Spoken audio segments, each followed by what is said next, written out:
Este programa tem apoio cultural da CNM, Confederação Nacional dos Metalúrgicos.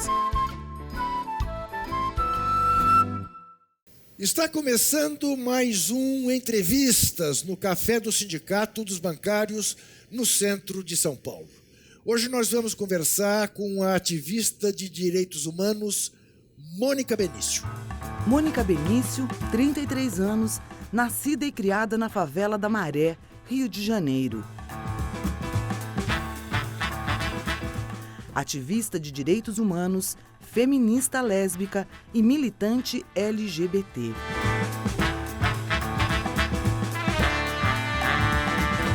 Mônica é arquiteta urbanista formada pela PUC do Rio de Janeiro, onde faz mestrado sobre violência e direito à cidade.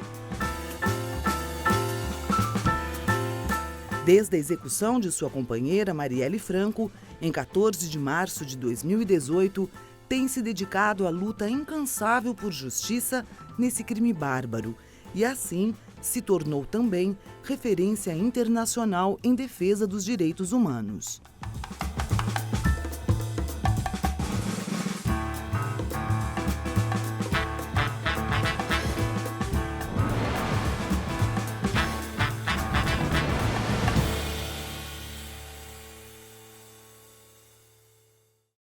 E para fazer este programa conosco estão também Mônica Seixas, jornalista, deputada estadual da bancada ativista na Assembleia Legislativa de São Paulo. E também o advogado Vitor Quarenta, que foi secretário-geral da União Estadual dos Estudantes. Agradeço muito a presença dos dois e eu tenho brincado antes de começar o programa, como nós temos duas Mônicas, temos aqui o doutor Cebolinha, e ele não gostou do apelido, porque ele é palmeirense, e o Palmeiras jogaria com o Grêmio na noite em que estamos gravando entrevistas, e como você sabe, Cebolinha é o apelido do melhor jogador gremista, o Everton, e eu, segundo os circunstantes, sou o Cascão. Embora eu seja um cara asseado e goste de tomar banho. Mas, enfim. Mônica Benício. Quero começar com um mínimo de bom humor, embora a gente saiba que a conversa com você seja uma conversa dura, pesada e comovida. Há 524 dias, a Marielle, sua parceira, sua companheira, foi morta barbaramente. E até hoje a gente quer saber quem mandou matar a Marielle. Em tudo que você já passou, já pesquisou, já sofreu, você faz uma ideia de quem mandou matar a Marielle? Olha, a gente está num país que não precisa ter provas, né? Basta ter convicção. Sim. Então eu tenho as minhas. Tá. Mas essa é uma luta muito cara para mim. E é uma luta que eu não trabalho com especulação, né? Assim como eu espero também que o Estado brasileiro não me responda qualquer coisa a fim de encerrar esse inquérito, como em alguns momentos parecia que ia caminhar para isso.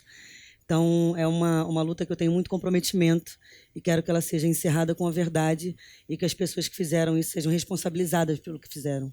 Não é um projeto de vingança, é um projeto de justiça. É verdade, Mônica, que até hoje o ministro da Justiça não te recebeu? Você tentou falar com ele? Como é que é isso? Me explica. Eu queria entender. Também. Qual é a justificativa? Não, mas... Eu também quer dizer, este é um crime que abalou o país inteiro. Eu não conheço ninguém... Mentira, eu conheço. Tá bom. Eu conheço algumas pessoas que não querem saber de desvendar esse episódio. Mas não passa na minha cabeça que, seja qual for ideologicamente a posição de um ministro da Justiça, que ele não te receba. Qual é a justificativa para isso? Olha, os argumentos apresentados foram conflitos de agenda, de que estava com uma agenda comprometida. Agora, diferente do Raul Jungmann, que era o ministro anterior, que eu sempre tive um amplo diálogo, nunca se negou a me receber, atualizava sobre... Porque, para além da investigação, no caso da Marielle, que corre no Rio, no estado do Rio, a gente tem a investigação da investigação, que está na competência da PF, logo, sob responsabilidade do ministro Sérgio Moro. E então eu queria falar, né, com o atual ministro para saber do que ele está se inteirando sobre o caso, mas nunca foi recebida. Não houve uma negação explícita, mas sempre esse adiamento. Há um conflito de agendas. Ao conflito de agenda. Se eu não estou enganado, você mora no Rio. Moro no Rio, mas estava na ocasião morando em Brasília. Tá. Mudei para o Rio recentemente. Sim, quer dizer, além do mais. Não, eu pergunto porque eu me lembro que recentemente ele esteve no Maracanã para ver um jogo do Flamengo, pôs até a camisa do Flamengo. Ele esteve no Rio. Talvez ali o conflito de agendas pudesse ser... Eu acho que fala muito também a respeito do interesse, né? Sim. Se interessa ou se não interessa. Sim. Porque, ao contrário disso, semana passada eu estava em Curitiba e pedi uma agenda com o presidente Lula, que inclusive caiu com a agenda dele no dia e me recebeu imediatamente. Então, acho que fala muito mais sobre interesse do que sobre disponibilidade de agenda. Deputada Mônica Seixas. A Mari, ela, além de várias inspirações de luta, revolução, de negritude, de feminismo, ela coloca a vida cotidiana, real, acima da figura mística messiânica do político. Eu lembro de acompanhar muito o Instagram da Mari e ver como a vida de vocês era feliz, era alegre. Ela mostrava sem medo mesmo o seu cotidiano como mulher que ela era, como esposa que ela era, companheira que ela era. E o amor entre duas mulheres é muito revolucionário, mas você sofreu após a morte mais esse golpe. Demorou muito tempo para as pessoas te reconhecerem como viúva, não? É uma sociedade que é extremamente LGBTfóbica, né? E a questão da lesbofobia ela é muito forte. Isso, inclusive, foi um grande problema para a gente ao assumir o relacionamento. E durante muitos anos isso foi um empecilho de viver o amor de forma plena e a relação de forma plena por causa disso. Mas acho que é inquestionável também a gente reconhecer que a importância de eu ter conseguido o reconhecimento da companheira e o título da viúva, isso é para a gente uma lástima, conquista, mas enfim, né? Isso é um avanço, porque a gente teve muitos outros casos em que era a amiga que morava junto e que isso ainda é muito comum. Então, é claro que o nosso relacionamento ele era público nas redes sociais, então não tinha muito como negar. E isso foi colocado, sobretudo na coletividade das mulheres lésbicas do movimento LGBT, com muita força. Então, assim, isso é uma conquista do movimento LGBT que deixou essa situação exposta à sociedade de forma que isso não pudesse ser negado socialmente. Quanto tempo vocês viveram juntas? Eu tive um relacionamento com a Marielle de 14 anos, mas a gente teve relacionamento interrompido, teve relacionamento com outras pessoas. Então, foram muitas idas e vindas. O último ano, a gente estava junta há 3 anos. Se eu puder fazer mais uma pergunta, você acabou pode fazer todas as perguntas. Emenda jornalista. Mas você disse que tem as suas convicções sobre quem mandou matar, mas não quer especular. Mas por quê? Você imagina, nós costumamos dizer que quando a gente de fato desvendar o motivo e quem mandou matar a Marielle, a gente deve derrubar a República. Você imagina o porquê? Porque ela não era uma mulher envolvida em escândalos de corrupção, não tinha grandes atritos com o crime, não era uma mulher que a vida levasse à violência. Você consegue imaginar? Olha, eu no início achava até que podia ser um pouco mais simples do que eu acredito que agora realmente seja. Porque tem muitas coincidências no meio do caminho dessa história toda, né, que vão sendo reveladas e que vão sendo desdobradas. A Marielle era a pessoa que eu já conhecia, que mais gostava de estar viva. Tudo para a Marielle era um evento, era festa, ela celebrava a vida o tempo inteiro. E nunca teve uma ameaça ou se entendia em risco, porque se assim pensasse de alguma forma, ela teria sido a primeira pessoa a ter alguma ação pela responsabilidade da segurança dela. Então, é muito difícil olhar para a conjuntura política e entender de não só a pergunta, né, de quem foi que mandou matar, mas o porquê mandou matar. Que essa é uma pergunta muito cara, essa é uma pergunta muito preciosa para a nossa democracia também. Porque a Marielle, dentro da Câmara dos Vereadores no Rio de Janeiro, ela era a única mulher negra.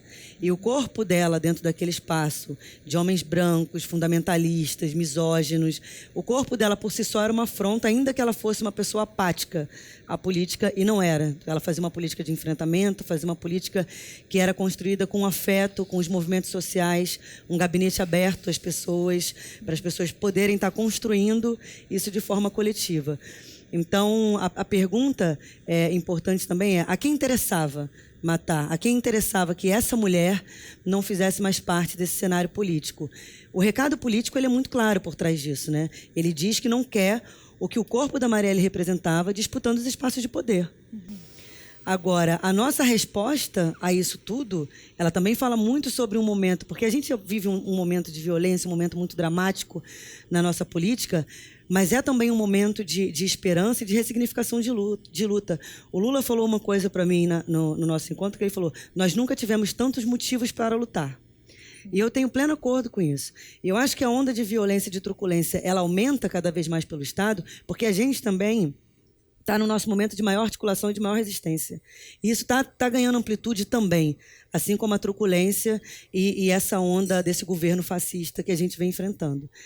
Então, o fato da resposta popular, da resposta social, mundial, ao assassinato da Marielle ser o que é, por si só já é um início de quebra desse sistema.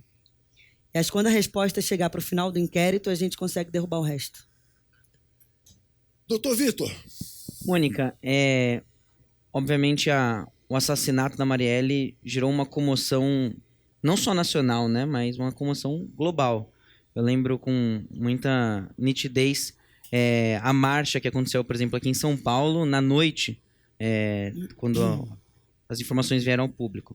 Uma marcha protagonizada principalmente pela juventude, pelas mulheres, pelo movimento negro, né? A Marielle significava... Muita gente passou a conhecer a luta dela, né, após o assassinato. Mas ela hoje significa algo muito forte, né?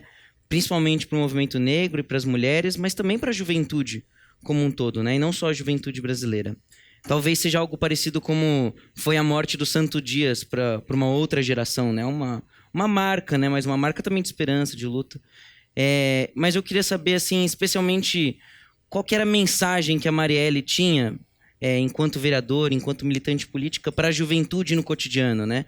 A gente vê que ela era uma pessoa que incentivava muito, mas também cobrava muito, né? Muito dura também, que acho que é um perfil dos grandes líderes políticos, dos grandes líderes sociais, enfim. Mas queria saber um pouco disso, assim, como que era a relação dela com a juventude, assim, especialmente no Rio de Janeiro. Ela fazia muitas agendas e era assim, uma pessoa que era incansável no seu fôlego para trabalhar. Fazia agenda de domingo a domingo com mulheres, LGBTs, enfim. Mas a que deixava ela mais feliz era sempre a pauta que tinha agenda com a juventude. Porque tudo ficava num clima mais de esperança, sabe? Era uma coisa mais leve. Porque de fato, o trabalho que a gente está fazendo enquanto defensores de direitos humanos hoje, infelizmente eu não vou ver nem 1/3 do que eu gostaria ser concluído. Então, não tem nada que seja para mim, isso. São para as próximas gerações. E acho que o trabalho da Marielle ele era muito inspirado nisso também, assim, porque é nessa revolução que a gente acredita, que é uma revolução que é construída com afeto, com solidariedade. O mote de campanha da Marielle e depois de vereança foi "Eu sou porque nós somos". Então, essa construção ela é feita de forma coletiva. E ninguém consegue falar disso hoje com mais propriedade do que a juventude, com mais fôlego. A gente tem agora os movimentos que foram feitos pela educação, que a gente chamou de tsunami da educação. Você vê como a juventude foi para a rua para reivindicar os seus direitos. É hoje quem está com muito fôlego e quer disputar um país diferente. E é quem a gente, inclusive, tem que disputar também para construir esse país diferente. Então, a Marielle via a juventude como uma pauta muito preciosa. Acho que é a mais valiosa, na verdade. Mônica, você fez referência a um fato que me parece evidente, do incômodo que a simples presença de alguém como a Marielle causava na Câmara dos Vereadores do Rio de Janeiro. Mas tratando de símbolo, você diria que nesse aspecto, por terrível, dramático, doloroso, todos os adjetivos possíveis e imagináveis que seja. Simbolicamente, o tiro saiu pela culatra porque a Marielle virou uma coisa muito maior do que poderia ser qualquer ser humano naquelas circunstâncias da vida dele. Absoluta certeza disso. Acho que, por mais que eu ame Marielle, conhecia a potência daquela mulher, se qualquer pessoa me contasse 1/3 de todo esse desdobramento, eu diria que era, no mínimo, assim, um deslumbre de uma coisa muito maior do que poderia ser. E é um movimento que não perde força, assim. Já foram mais de 23 cidades visitadas nesses últimos 17 meses ao longo do mundo, ao redor do mundo, nessa campanha de Justiça por Marielle, onde eu só encontro resistência, acolhimento, afeto. Essa Marielle que se torna o símbolo, e isso é importante falar também, porque é um compromisso que eu tenho com a preservação da memória dela, mas também a gente não pode esvaziar a Marielle de sua humanidade, porque senão ela perde a principal característica e a característica mais bonita que deu essa potência toda. Por que as pessoas se comovem tanto com a história da Marielle? Porque além da violência e da brutalidade que chocou o mundo, todo mundo, de alguma forma, se vê refletido no corpo ou na história de vida da Marielle. Marielle era uma figura que era um retrato de uma característica muito, muito básica no Brasil, né? Uma mulher negra, nascida e criada na favela, foi mãe jovem, conquistou os estudos com muita garra, fez o mestrado também com muita dificuldade, com muita garra, disputou o espaço de poder, foi eleita democraticamente. Então, assim, ela tem uma história de vida de luta e de resistência muito bonita, mas que o início dela é o que a maior parte dos brasileiros vivem. Então, a gente automaticamente se identifica com um pouco de Marielle, vê um pouco de Marielle em si. E aí, quando a gente transforma a Marielle nesse símbolo, esse símbolo ele foi construído de forma coletiva. Porque ele não está só na imagem da Marielle, ele também está no espelho do nosso afeto com a história dela, né? Como a gente se vê e o que a gente quer.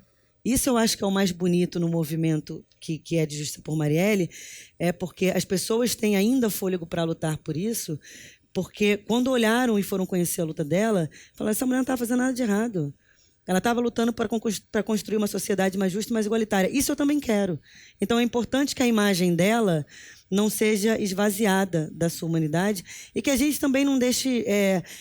Porque a morte ela traz essa característica que é uma característica natural, que é a coisa do conformismo, né? A gente vai colocando a saudade num outro lugar, a imagem num outro lugar, e vai passando. Eu já ouvi de inúmeras pessoas, isso é o que mais me irrita. É uma das poucas coisas que conseguem me tirar do sério. É alguém me dizer, esquece, isso não vai ser solucionado. Porque isso para mim não é uma opção. Não. Isso não é uma opção. Então, assim, essa resposta, ela não deve só à família da Marielle, à sociedade brasileira. O mundo quer saber quem mandou matar a Marielle, porque isso hoje é uma resposta que o Brasil deve à democracia. Deve a todas as pessoas que olham para a Marielle como inspiração de luta e querem a sociedade pela qual ela estava lutando para construir. Então, isso é, sem dúvida nenhuma, uma resposta que ninguém podia esperar. Claro. O corpo da Marielle é o corpo que o Brasil acha que é o mais descartável. O corpo LGBT, é o corpo negro, é o corpo feminino. E eles falaram, vamos matar. Nem o título de parlamentar pôde proteger a Marielle. E olha que status de poder é uma das poucas coisas que o Brasil respeita. Mas nem isso pôde proteger esse corpo que o Brasil julga descartável. Então, quando esse corpo tomba e um movimento inteiro surge com esse corpo como um símbolo, isso fala muito sobre o mundo que a gente está querendo construir. Diz muito também sobre o momento que a gente vive. Mataram uma vereadora democraticamente eleita, executada na capital do Rio de Janeiro às 9 horas da noite. Isso fala muito sobre o momento que a gente vive. Mas a resposta a isso fala muito sobre o mundo que a gente quer ter, sobre a sociedade que a gente quer ter. Então, acho que essa é hoje uma luta que não pode perder fôlego, porque ela não é uma luta só da Mônica viúva num campo muito pessoal. Não, é da certo. Mônica defensora de direitos humanos que acredita numa sociedade mais justa e mais igualitária. É uma luta de todos nós e da qual não desistiremos, haja o que houver. E já voltaremos em seguida também. Mas antes, precisamos que você se lembre do seguinte: você que acompanha a TVT e quer ajudar a manter esse canal e a Rádio Brasil Atual no ar, contribua com o nosso financiamento coletivo, com a nossa vaquinha virtual. Acesse catarse.me/TVT. Faça uma assinatura. Voltaremos em seguida.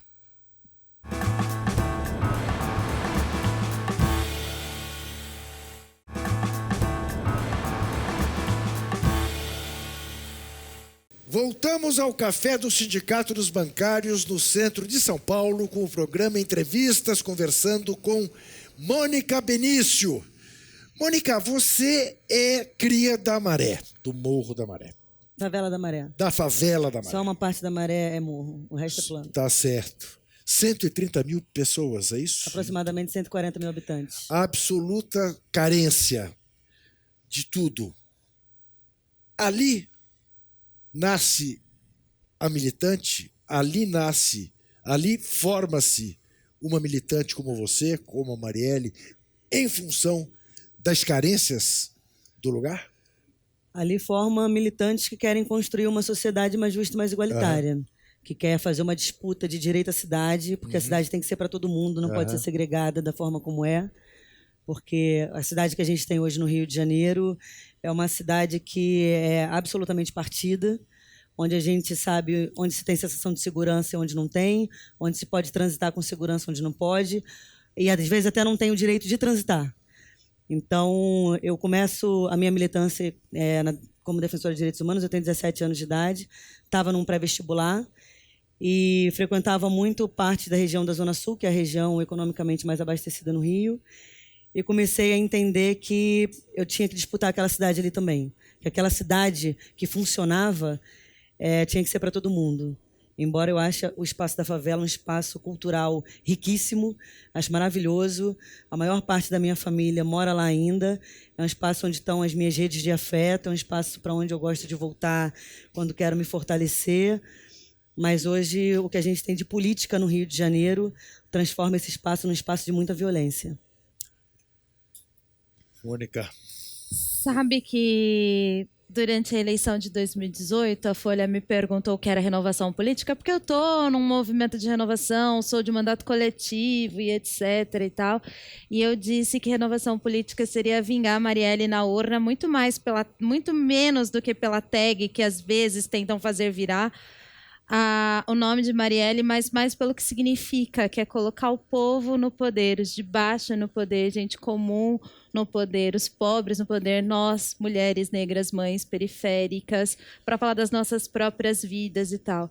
E aí, depois de eleita, mesmo com outras tantas mulheres negras eleitas pelo Brasil, a gente sente no dia a dia, no cotidiano, que o poder não é para todo mundo. Você falou que uma das únicas coisas que se respeita no Brasil é o lugar de poder, mas não é para todo mundo. Logo na posse, a gente sofreu um ataque racista muito violento contra um integrante da bancada ativista também negro, que apanhou pessoalmente do Alexandre Frota na nossa cerimônia de posse. No dia a dia da Alesp, você sente aquele tratamento de quem é essa menininha que fala doce, com um jeito tão de mulher, né? Como se ser menininha fosse algo muito errado e tão deslocado, esse meu cabelo que ocupa toda a câmera e etc e tal.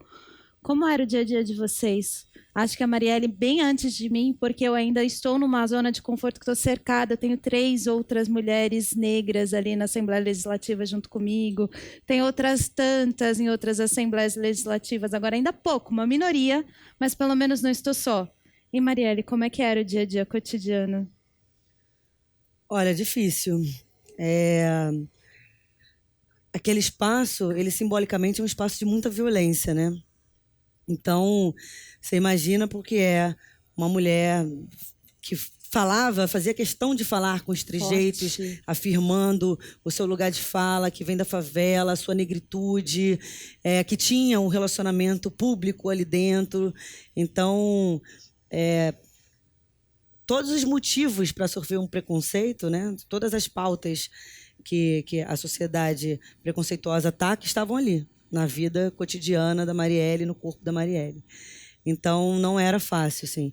Um dos momentos mais difíceis foi quando a Marielle tentou aprovar um PL que era sobre a inserção do Dia da Visibilidade Lésbica no calendário da cidade. Uhum. E aí foi reprovado por 2 votos. A Marielle foi para o banheiro chorar. E aí me ligou do banheiro chorando e eu falei assim, não, meu amor, imagina. só foi reprovado por 2 votos. Olha pelo lado bom, uma casa extremamente fundamentalista. Estranho seria se tivesse sido aprovado. Mas ela tinha trabalhado muito, tinha articulado com os movimentos sociais das mulheres lésbicas no Rio, e aquilo falava muito a respeito da nossa vida. Então, tocava muito particularmente a ela, porque não era só a negação de um projeto de lei, de um PL, mas era também a negação da nossa história de vida, de mais uma vez o nosso relacionamento ser recusado socialmente de alguma maneira. E aí eu desliguei o telefone com ela, aí eu comecei a chorar, porque eu desliguei e falei, imagina, isso é bobagem, para poder dar uma acalmada. E ela volta para o plenário absoluta, respira, tal, vai lá, faz a fala de encerramento. Mas é isso, assim, era sempre a imagem do ter que mostrar, do ter que fazer. E como é que você faz isso, né? Com orgulho, quando você está numa sociedade que te diz que você não deve se orgulhar de tudo que você é. Como é que você consegue exercer essa sua função enquanto vereadora ali naquele momento, com orgulho, e passar essa força para as pessoas que votaram em você. Foram 46.502 votos, superando assim, até os mais otimistas que acharam assim, se ela fizer 15 mil vai ser lindo. Ninguém acreditou na expressão de votos que a Marielle tinha. E isso também fortalecia muito. A política que era construída com afeto, ela se refletia como as pessoas abordavam a Marielle na rua, para pedir abraço, para pedir para tirar foto. A Marielle parecia uma celebridade, assim. Ela tinha muito acolhimento.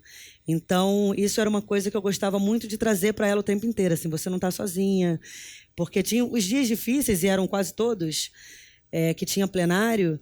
Ela voltava para casa, meio assim, a gente buscava repercussão social, eu buscava mostrar para ela, mas olha que resposta legal, olha que mensagem, porque as mensagens de afeto, elas eram muito maiores do que os ataques, as mensagens de ódio. Você não está sozinha.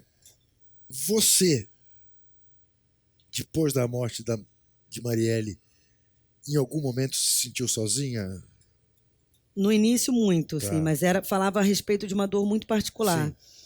Quando eu comecei a compreender, e foram só muitos meses depois, os primeiros meses eu fiquei sem rede social, enfim, sem Sim. fazer nenhuma das minhas atividades.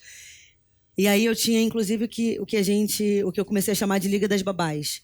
Era uma série de amigos que se revezavam, eu nunca estava em casa sozinha, eu nunca fazia as minhas atividades sozinhas. E aí depois, eu comecei a fazer agendas e me colocar publicamente. A rede de solidariedade, de afeto, ela foi absurda, assim. O acolhimento do movimento feminista, o acolhimento do movimento LGBT, isso foi, sem dúvida nenhuma, o que deu fôlego para estar continuando. Foi me entender que essa luta não era só minha e que eu estava ali representando, de alguma maneira, uma coisa que eu não estava tão certa de que acreditava, que era de que podia ficar de pé, mas que tinha muita gente me segurando, ajudando naquele momento. Então, isso ressignificou a minha vida. Vitor. Me parece muito assim, né? Quando você fala da luta pela memória, né? Pela verdade sobre o que aconteceu e também pela justiça, né? Entrelaça a história da Marielle com várias histórias, né, na história do Brasil, né? História dos desaparecidos políticos, né? História dos que foram torturados, mortos pela ditadura, história de centenas de milhares de anônimos, né, que durante a nossa democracia também tiveram a vida muitas vezes ceifada, muitas vezes por força, inclusive do Estado, né? Agora eu fico me perguntando, Mônica, como é que é essa disputa no Rio de Janeiro hoje, sabe? Porque, ao mesmo tempo, ela foi assassinada no contexto de militarização, né, da segurança pública no Rio. E a gente sabe que essa luta por verdade, memória e justiça não é uma luta que está só no campo das ideias, né? É uma luta que tem inimigos reais. Veja o caso do Bolsonaro, que ridiculariza, né, a história do Fernando Santa Cruz, do Felipe Santa Cruz, né?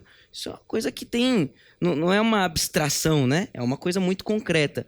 Como é essa luta hoje no Rio de Janeiro? E um governador, né, Vitor? Um governador que hoje, terça-feira, quando estamos gravando, pela manhã, houve o caso do sequestro de um ônibus do Rio de Janeiro. O sequestrador foi morto pela polícia e ele desceu do helicóptero ali na ponte Rio-Niterói, dando tiros, vibrando como jogador de futebol.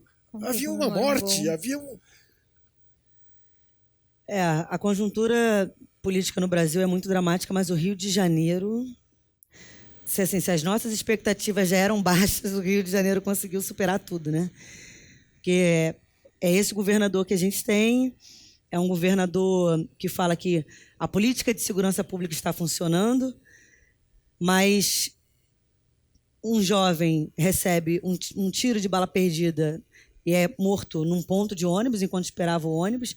E aí a solução dele é, olha, a gente não tem que ficar no ponto de ônibus quando está tendo tiroteio, né? Quando está tendo... E isso, esse governador, ele me toca de forma muito particular, porque, como eu disse anteriormente, a minha família, ela mora toda na favela ainda. Então eu tenho sobrinhos, eu tenho primos, eu tenho irmãos, eu tenho cunhadas, eu tenho muitas pessoas queridas ali. E toda vez que morre uma pessoa na favela, eu fico pensando, podia ter sido meu sobrinho. A primeira vez que eu perdi uma pessoa querida assim foi a minha melhor amiga aos 17 anos de idade, que durante uma operação tomou um tiro de bala de fuzil na cabeça quando foi comprar pipoca e saiu depois de jantar. Meses depois, foi um amigo de 17 anos de idade que estava na moto. Quando a polícia entrou fazendo uma operação, ele tomou um tiro no estômago e morreu.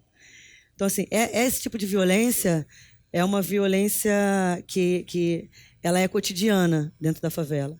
Quando você tem um governador que é esse governador, eu tenho que tomar cuidado como é que eu descrevo ele, porque eu posso ofender alguém que faz parte da comunidade de saúde mental, ou eu posso acabar saindo daqui processada de alguma maneira. Então, assim, tem que... né, porque é difícil não externalizar a indignação que eu tenho contra esse sujeito. Porque o mesmo que sobe num helicóptero e dá tiro de cima de um helicóptero e diz que vai abater traficantes que estiverem portando fuzil com tiros na cabecinha, é o mesmo também que não revela quem foi que mandou matar uma vereadora que tomou 4 tiros na cabeça. Então, assim, é desse Estado que a gente está falando, é dessa política que a gente está falando, uma política que tem cor, que tem raça, que tem classe. Porque isso não serve para a Zona Sul. O helicóptero não passa dando tiro em Ipanema, no Leblon, mas na Maré faz. Eu tenho uma palavra: sociopata. A gente elegeu uma série de sociopatas com sede de vingança que quer matar os mais pobres e por isso navega praticando terrorismo eleitoral em cima do medo das pessoas. A pauta da segurança pública, a pauta dos direitos humanos extremamente estigmatizada e esse bando de figuras públicas atormentando mais, assustando mais as pessoas para manter uma plataforma eleitoral baseada em muito sangue, como a gente viu hoje de manhã, dá extremo prazer para eles, a ponto de chegar no local de uma morte, pulando como quem comemora o gol. Então, a sua pesquisa de mestrado como arquiteta foi exatamente sobre esse aspecto, não foi? De que maneira isto influencia, este ambiente de violência influencia o dia a dia da cidade? O mestrado, eu estava na época, em março do ano passado, eu estava com o meu mestrado em andamento, esse era o meu principal foco, e isso ficou parado por muito tempo. Tá. Eu vou defender agora, no final desse mês, se tudo der certo. Tá. Parabéns. Que foi a única coisa de projeto pessoal que me sobrou. Tá. E eu retomei agora. Fala justamente sobre como a violência pode influenciar na experiência do sujeito com o espaço público. Uma vez que a gente consegue compreender que o favelado, quando nasce nesse ambiente, que é um ambiente que é socialmente construído, para que você cresça ali acreditando que o belo não te pertence, que você faz parte do feio, que você é parte dessa produção da violência, porque a sociedade da cidade, dita como formal, ela olha para a favela como a produção do marginal, como a produção do feio, que dali não sai nada que preste. Então, esse discurso, inclusive, legitima ações como a do atual governador, né? Porque se só tem bandido, a gente pode matar. Como se isso fosse justificativa, né? Porque enquanto defensora de direitos humanos, eu gosto muito de frisar que nenhuma vida vale mais do que a outra. E quando você está nesse contexto da favela, você cresce com esse ambiente de violência, que a sociedade é violenta com você, o Estado é violento com você, isso faz parte da sua formação de identidade. E aí, quando você vai disputar outros espaços da cidade, você vai reagir ou com inferioridade, porque você não reconhece aquele espaço como te pertencendo, você não sabe como interagir com aquilo, ou com agressividade, porque se não é meu, não vai ser de ninguém, você reage com raiva, você quer depredar, você quer destruir. Então, é óbvio que um planejamento de política de segurança pública, ele jamais poderia romper e acabar com tudo isso. Mas eu acredito que ele pode ser uma ferramenta transformadora de um novo diálogo entre o Estado, entre o poder público e os moradores da favela, para a gente estar construindo uma coisa diferente. Agora, a quem isso interessa, né? A quem interessa estar construindo uma sociedade mais inclusiva. Esse governador fatalmente não é.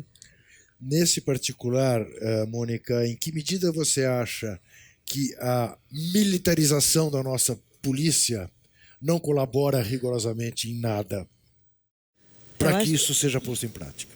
Eu acho que a militarização ela não colabora em nada, em nenhuma esfera. Sim. Né? A gente tem hoje uma das polícias mais truculentas. A polícia do Rio de Janeiro é a que mais mata e a que mais morre. E isso não é... Tem que ter um cuidado também para a gente não colocar só o lugar da polícia militar como lugar da vilã, porque a gente Sim. tem trabalhadores que estão morrendo Claro. no exercício da sua função. Então, era importante também que eles tivessem essa compreensão de que a gente não está num estado de guerra, embora pareça. Porque se a gente assumir que a gente está num estado de guerra, a gente vai ter que assumir a barbárie. E se a gente assumir a barbárie, não vai restar mais nada, porque é isso que eles querem. Eles sempre nos mataram. A gente sempre morreu. A gente nunca teve dentro da favela lugar nenhum de questão a respeito de privilégio. E olha que eu estou falando de um outro lugar porque eu sou uma mulher branca. Então, a militarização de nenhuma esfera, seja dos corpos, seja da polícia, seja do Estado, não está funcionando. E os dados mostram isso, os números de mortes diariamente mostram isso. Então, o problema é que existe um projeto de poder ao redor disso. Existe um projeto de interesse. Porque quem está morrendo não é quem está no poder. Então, a quem está no poder interessa que esses continuem morrendo. Até para que não disputem, não ousem disputar esse espaço de poder. Então, é isso. É um projeto de poder muito claro, que é de eliminar pobre, de eliminar preto, de eliminar favelado. Eu preciso fazer mais um rápido intervalo. Daqui a pouco a gente volta. Até já.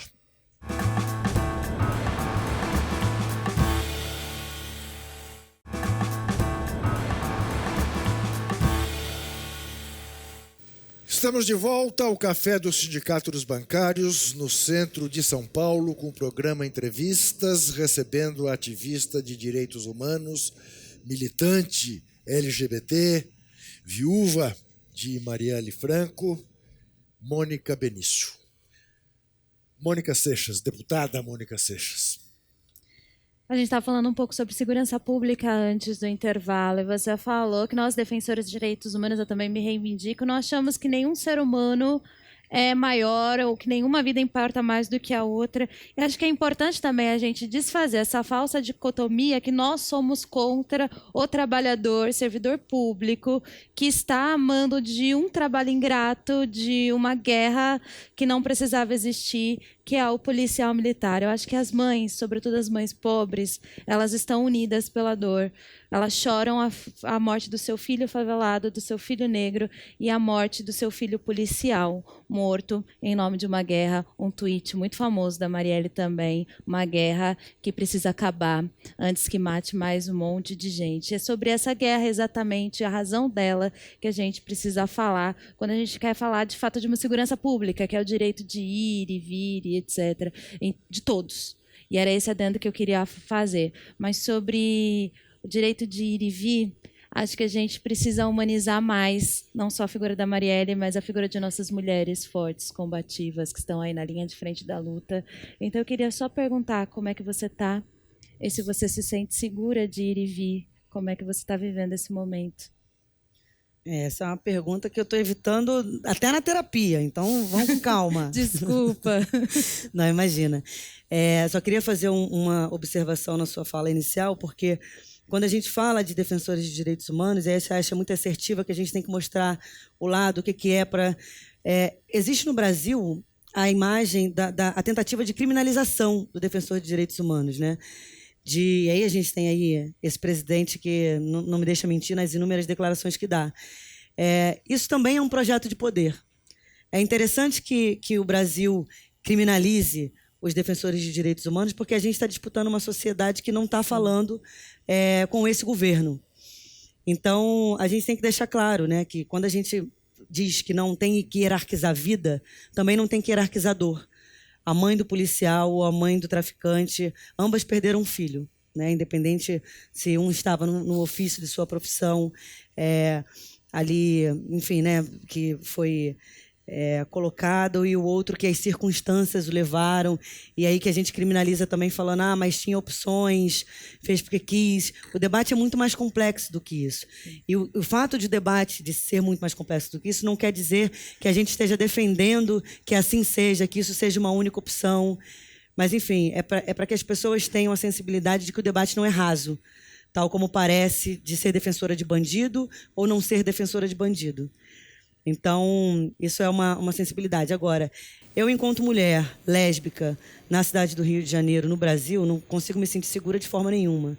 Não só enquanto ser a companheira da Marielle, a viúva da Marielle, assim, que me coloca num outro lugar, pela projeção, enquanto defensora de direitos humanos, da maneira como me coloco, sendo oposição a esse governo.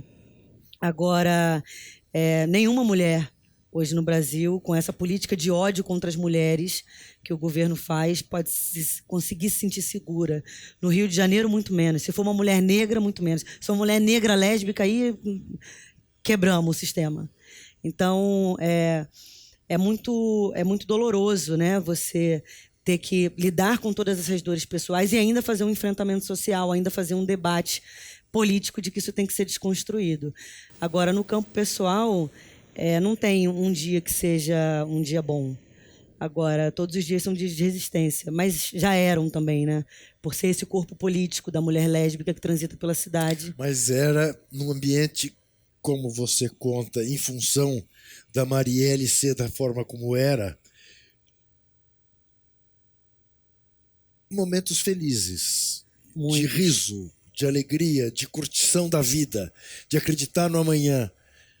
Isso tem um prejuízo de que tamanho? Incalculável. Esse prejuízo a gente não consegue mensurar, assim. Uhum. Porque eu estava falando isso recentemente na conversa com uma amiga, que quando eu hoje leio as notícias do assassinato da Marielle e vejo a foto dos assassinos, dos acusados a serem os assassinos, executores, eu fico pensando de como isso me tocou pessoalmente, né? E aí a minha pergunta, eu me vi perguntando por que eles fizeram isso comigo. Tá. A pergunta foi para um outro lugar, sabe? Tá. E é muito difícil. Eu não vou falar disso, senão eu vou chorar, vou borrar maquiagem. Tudo bem, não. E é absolutamente humano que seja assim, né? Tá. Não se culpe por isso. Sem fazer aqui o papel de terapeuta, você tem a sua terapia. Tenho não. Não tem não? Tem, não. Não, é bom ter. É bom. É bom ter, Mônica. Mas isso é parte da resistência do autocuidado também. Eu não sou a melhor pessoa nisso. Tá. Mônica, eu fico imaginando também um pouco como ao longo desses 524 dias é a reação das pessoas. Frise isso, né, Vitor? 524 dias, minha gente. Eu conto todos eles no Twitter diariamente. 524 dias. E o país, o mundo não sabem quem mandou matar Marielle. E eu imagino que a reação das pessoas... Eu não estou falando das pessoas, né, que a gente encontra em atividades ou, enfim, cerimônias, algumas, as famosas, né? Mas os anônimos, né? Que você certamente encontra no Rio de Janeiro, junto à sua família, enfim. Qual que é a média, assim, no sentido de o que mudou? Como as pessoas reagem hoje em dia, assim, sabe? Qual que é a reação que elas de uma certa forma entregam a você, assim? E aí eu queria só colocar uma outra pergunta, que é: qual foi a reação do presidente Lula com a sua presença, quando vocês se encontraram agora recentemente em Curitiba, assim, esses dois contrapontos, né? Tá, vou começar pelo do Lula, então, que é mais curto. Eu já tinha encontrado ele, eu quase pensei em pedir desculpa para ele, inclusive, porque eu tinha encontrado ele na Lapa, e foi um evento que teve na Lapa, que foi 2 dias, acho que antes da prisão dele. Foi muito recente. E também estava muito recente, né, da execução da Marielle. Então, eu estava cheia de remédio, né, tipo, entendendo nada da vida. E aí eu fui, quando eu me vi, não sei nem como é que eu fui para lá, eu tenho uns flashes assim da minha vida nesse período. E quando eu me vi, eu estava no palco do Circo Voador, com o Lula falando, aquele palco cheio, aquelas luzes, e eu falei, meu Deus, o que eu estou fazendo aqui? né? Eu emagreci 14 quilos em um mês, assim, porque eu parei de comer, eu não aceitava nada, assim. Fiquei alimentando à base de pouquíssimos líquidos, que era o máximo que as pessoas conseguiam me fazer aceitar. Então foi um momento muito difícil. E aí quando ele veio todo solidário, todo solícito, assim, me abraçar, prestar condolências, eu estava uma coisa meio assim, obrigada. E aí agora nesse encontro foi uma coisa mais... A gente tinha falado em outros momentos, e aí foi muito mais acolhedor, assim. Ele está ótimo, é muito inspirador ver a força dele, de falar, meu Deus, esse homem nessa conjuntura toda, e aqui muito disposto, obstinado a provar a sua inocência, e com todos os acordos que já poderia ter feito para poder sair, para poder aproveitar um pouco da vida, e não tem acordo com isso, porque a convicção dele de que ele vai sair dali inocente é muito maior. E aí eu disse depois, logo quando saí, assim, se tinham palavras que podiam estar unindo Lula e Marielle nesse contexto, era resistência, era inspiração e era injustiça também. Era de ver, assim, por mais divergência que eu tenha, o Lula é inquestionável o cara que fez mais pela população brasileira. É um preso político, isso já está mais do que dado, né? Já estava dado antes das declarações, das revelações do Intercept. Isso foi ficando cada vez mais óbvio. E ainda assim está lá, preso. Então, eu tenho muita... A minha visita foi uma visita de solidariedade, não foi uma visita política, foi uma visita de solidariedade a alguém que eu compreendo que está passando por uma injustiça, assim como tantos outros brasileiros, em tantos sentidos, assim como a gente tem Preta Ferreira aqui em São Paulo, companheira queridíssima, que também é presa política, que está presa ainda sem provas. Mas teve muito acolhimento na conversa, teve muita solidariedade, muita inspiração. E a preocupação dele com a minha saúde, de como eu estou lidando com isso, de como ele pode ajudar, da maneira como ele pode ajudar para que essa luta, eu não me sinta enfraquecida nessa luta. Agora, as pessoas, a resposta das pessoas na rua, isso foi fabuloso, assim. As minhas redes sociais, elas foram crescendo de gente, e as mensagens eram todas de carinho, de solidariedade. Uma hora ou outra vinha alguém, mas assim, se você for comparar, a proporção era de 10 para meio. E na rua as pessoas pedem para abraçar, pedem para tirar foto. E esse acolhimento, ele é muito bom, ele é muito prazeroso, porque é o que fortalece. É o que faz a gente entender que não está lutando sozinho, é o que hoje dá sentido, sabe? A levantar de manhã. Eu, por meses, por onde passava, ia ganhando umas cartinhas, ia nos quartos de hotel. Eu acordava num quarto de hotel, cada hora uma cidade diferente do mundo. Eu colava as cartas na frente da cama para poder lembrar o porquê que eu tinha que levantar. Porque na hora que eu acordo, os momentos dos dias mais difíceis é na hora de dormir e na hora de acordar, sempre. O resto eu consigo fazer meio no piloto automático. Agora, tinha que ter uma motivação, assim. E é esse afeto das pessoas, essa solidariedade. Você deve saber isso no seu trabalho, assim. É você se entender e falar, olha, eu hoje represento uma outra coisa, eu sou inspiração para algumas pessoas. E se eu digo sempre que representatividade importa, eu tenho muita responsabilidade com essa repercussão que a minha imagem tem hoje, como eu afeto mulheres da favela que podem se inspirar a viver os seus amores, falar, não, a gente vai disputar essa sociedade. A gente vai poder votar em você? Não sei. Não mas é na trincheira, no fronte da luta, você conta comigo sempre. Tá, mas quer dizer, não é uma coisa que você afaste de vir a ser? Não. Hoje não tá, já foi uma coisa que eu falei, de jeito nenhum. Tá. Hoje eu não digo de jeito Mudou, nenhum, né? mas... Eu imagino, né, Mônica? Muda porque a gente vai tendo que entender que vai ter que disputar todos os espaços. Mas hoje eu também estou vendo quais os espaços que têm que ser disputados ou não. Porque tem muita gente boa fazendo enfrentamento. E Sim. A gente faz política de todas as formas, em todos os lugares. Então eu acho que isso também é importante de ser dito, né? Claro.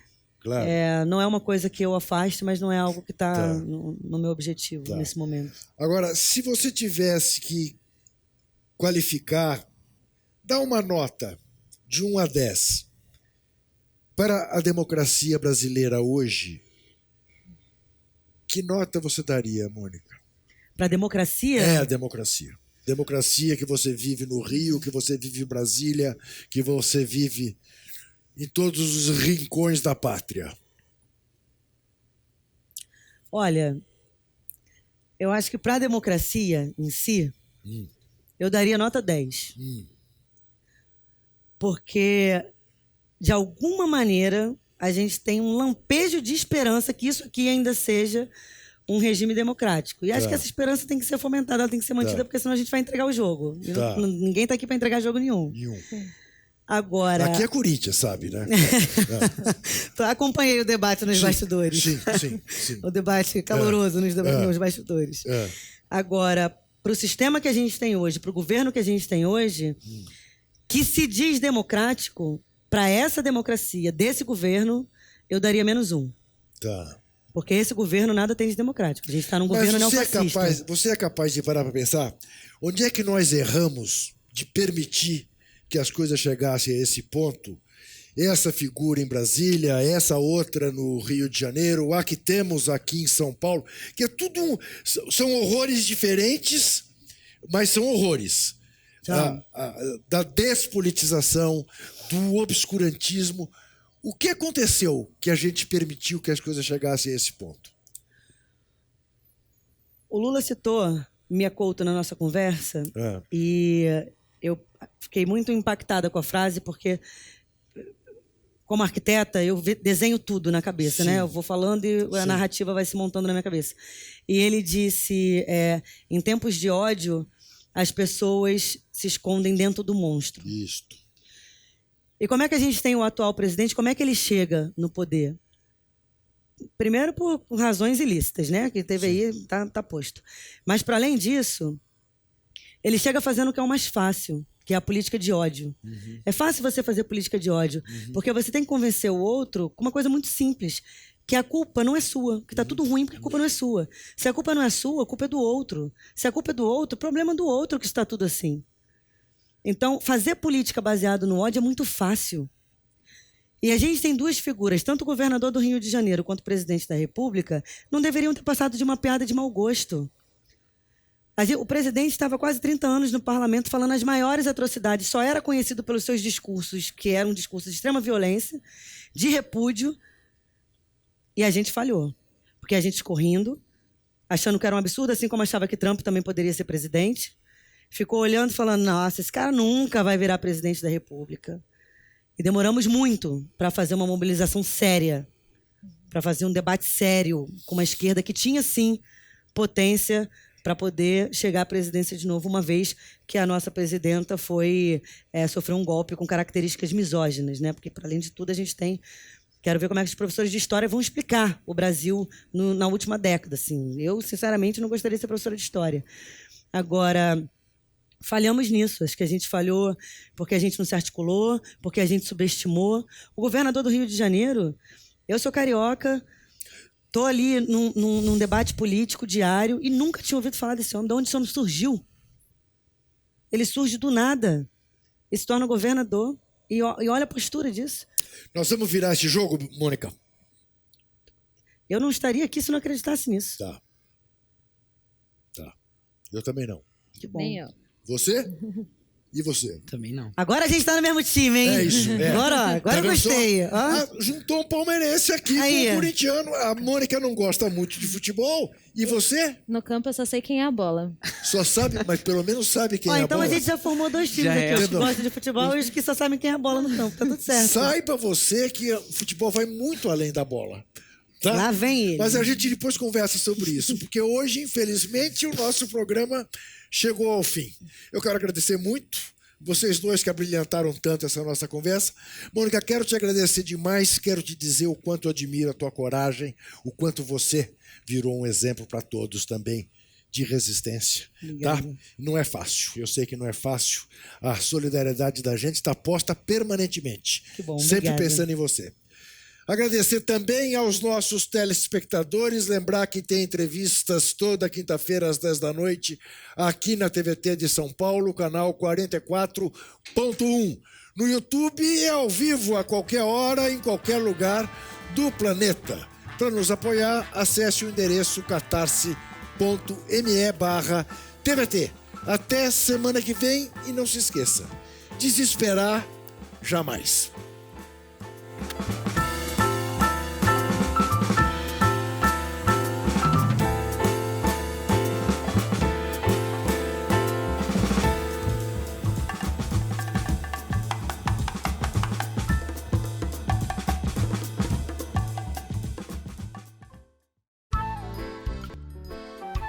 Este programa tem apoio cultural da CNM, Confederação Nacional dos Metalúrgicos,